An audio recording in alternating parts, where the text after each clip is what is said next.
La procédure Campus France vous semble compliquée et votre rêve c'est de pouvoir faire les études universitaires en France dans les universités prestigieuses, rencontrer des personnes venant du monde entier, d'accomplir votre ambition, votre rêve de devenir scientifique, journaliste, etc. Eh bien, cette vidéo te concerne. Au moyen de cette vidéo, je vais t'expliquer comment étudier en France par le canal de Campus France. Dans cette vidéo, on va vraiment voir ensemble qu'est-ce que Campus France, comment ça fonctionne, quelle est la procédure à faire, pourquoi c'est obligatoire d'utiliser, de passer par Campus France pour venir étudier en France, et bien d'autres détails à propos de Campus France. À la fin de cette vidéo, vous aurez toutes les clés pour comprendre qu'est-ce que Campus France, les erreurs à éviter pour pouvoir réussir en fait son dossier Campus France. Et bien du coup pour avoir une inscription dans une université française pour accomplir votre rêve. Qu'est-ce que Campus France? Eh bien Campus France, c'est l'agence du gouvernement français pour la promotion des études supérieures. Eh bien j'ai bien dit supérieures. Ce n'est pas le secondaire parce que en fait ça ne concerne pas Campus France.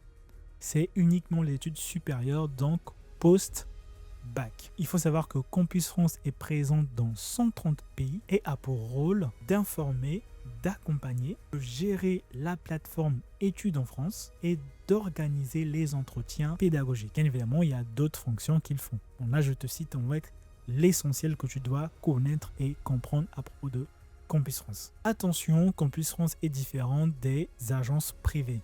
Là également, il faut faire attention aux arnaques parce que en fait, les agences privées t'accompagnent juste en fait pour préparer ton dossier, mais ils ne sont pas Campus France et ne peuvent pas te garantir une inscription auprès d'une université quelconque. Quel est le rôle de Campus France? Eh bien, Campus France, c'est pour qui? C'est pour les étudiants qui sont hors UE. Qu'est-ce que cela veut dire? Ça veut dire que ça concerne uniquement les étudiants qui n'habitent pas physiquement dans l'Union européenne. Donc ça veut dire pour ceux qui habitent en Chine, c'est pour ceux qui habitent en Asie, c'est pour ceux-là qui viennent d'Afrique, d'Amérique. Par contre, pour le Canada, je pense qu'il y a des partenaires un peu différents. Si tu veux des renseignements dessus, n'hésite pas à me mettre en commentaire, je reviendrai sur cette question. En attendant, avant d'aller plus loin, n'hésite pas à t'abonner, n'hésite pas à liker et à mettre un beau j'aime si tu as aimé le contenu. Quelles sont les grandes étapes à respecter sur Campus France?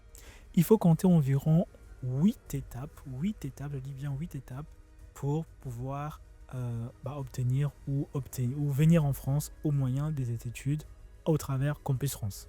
La première étape, je dirais, c'est de préparer son dossier d'études. Et bien moi, je t'aide également sur ce dossier. N'hésite pas à aller visiter mon site web pour avoir plus de renseignements dessus. La deuxième étape, je dirais, c'est de créer un compte sur la plateforme études en France. La troisième étape, c'est de faire les choix des formations ou des universités. La quatrième étape, c'est la soumission. La cinquième étape qui vient juste après, ce sont les entretiens. La sixième étape qui vient juste après les entretiens, c'est les réponses des universités. Et une fois que les universités te répondent, la septième étape qui vient, ça devient la préparation, moi j'ai envie d'appeler ça comme ça, la préparation de ton visa si tu as une réponse positive, si tu as eu on appelle ça une admission préalable. La huitième étape, c'est donc ton visa.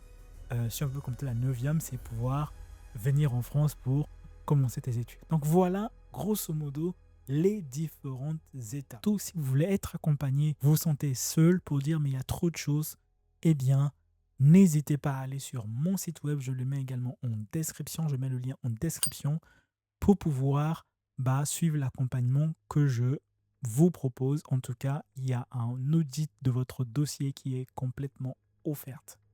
Quelles sont les erreurs à éviter? La première erreur, c'est d'éviter les faux documents. Ça peut entraîner en fait une exclusion de ton dossier pour 5 ans. Et c'est arrivé en 2025 auprès de beaucoup d'étudiants de la République du Congo. Malheureusement, il y a eu une détection des faux documents, notamment des faux diplômes ou des faux relevés de notes.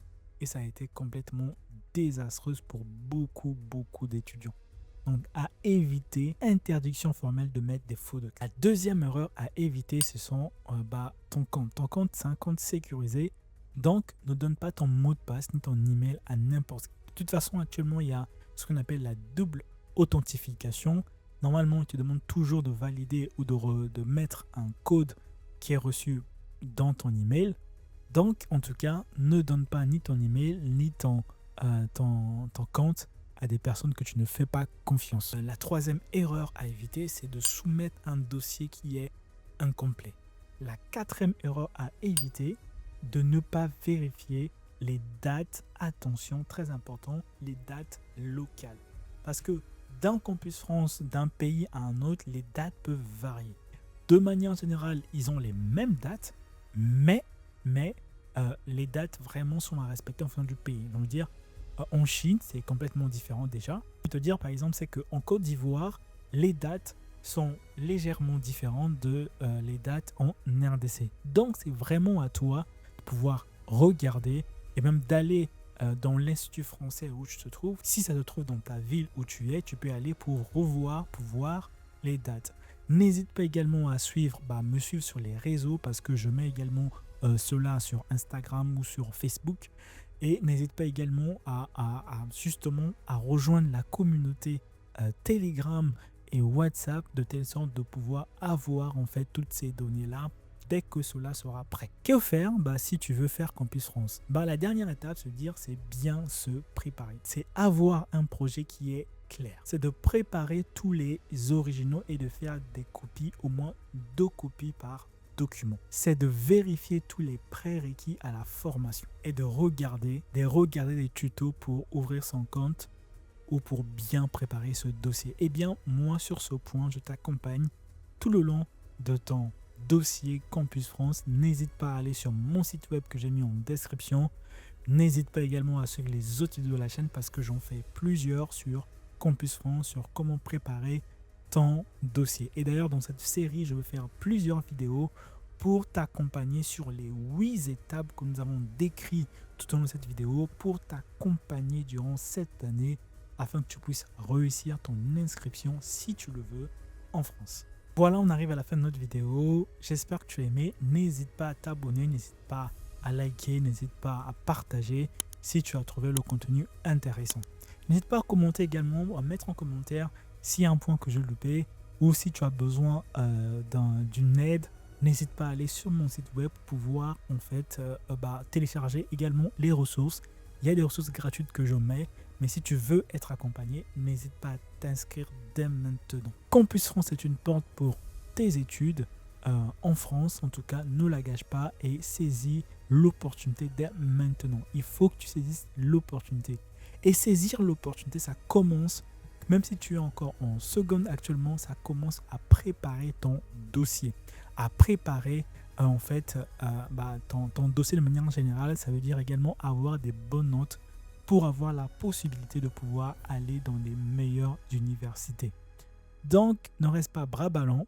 Maintenant, saisis l'opportunité. On se retrouve à très bientôt. C'était Luc Badinga. Je te dis peace.